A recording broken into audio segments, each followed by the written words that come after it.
आज की डेट में दुनिया में पैसा के महत्व से इनकार नहीं कइल जा सकता। एगो भाव बा, देखी का भाव लगा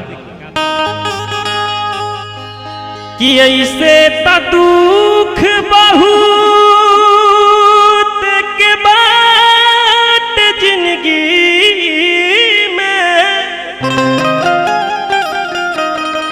कि पैसा के मोल बाकी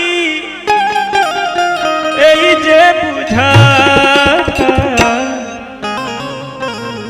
निर्धन के रोग जनी दी है विधाता, निर्धन के रोग जनी है विधाता। ऐसे त दुख बहुत के बाट जिंदगी में पैसा के मोल बाकी जे बुझाता निर्धन के रोग जनी है विधाता, निर्धन के रोग जनी है विधाता।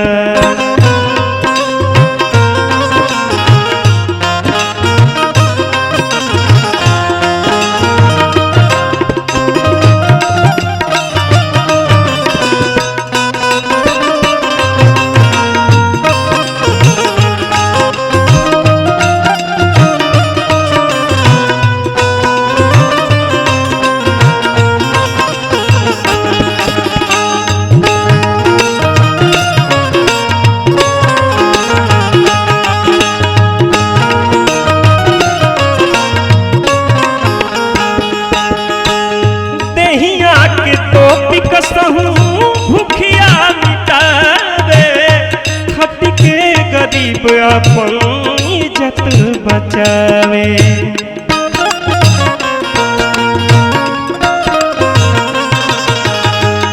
देहिया के तो पिकसहू भूखिया मिटावे खट के गरीब अपन इज्जत बचावे। ओके जदी हो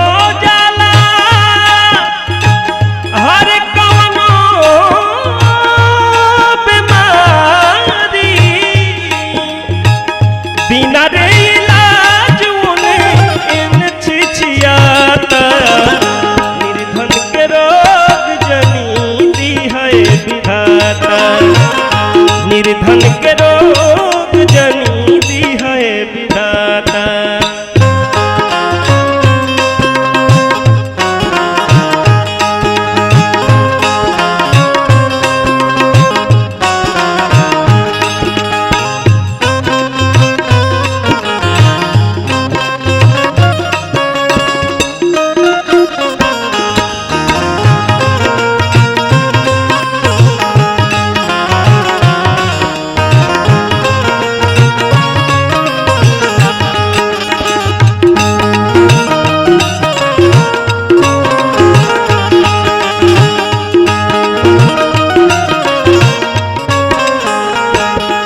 कहल गई कि आज समय ऐसा बा जेकरा पास पैसा बा ओकरे सब कुछ बा।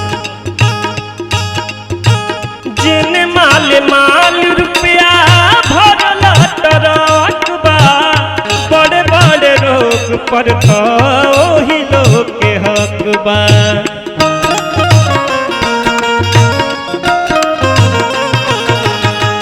जेने माल माल रुपया भरल टरक बा बड़े बड़े रोग पर तो ओही लोग के हक बा।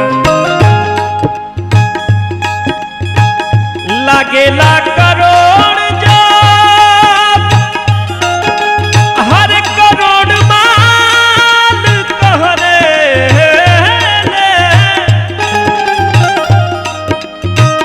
लागेला करोड़ जब करोड़ माल कहरे वही जे दवाई बिना वही जे दवाई बिना केहू छटपटाता निर्धन के रोग जनी दी है विधाता, निर्धन के रोग जनी दी है विधाता। ऐसे त दुख बहुत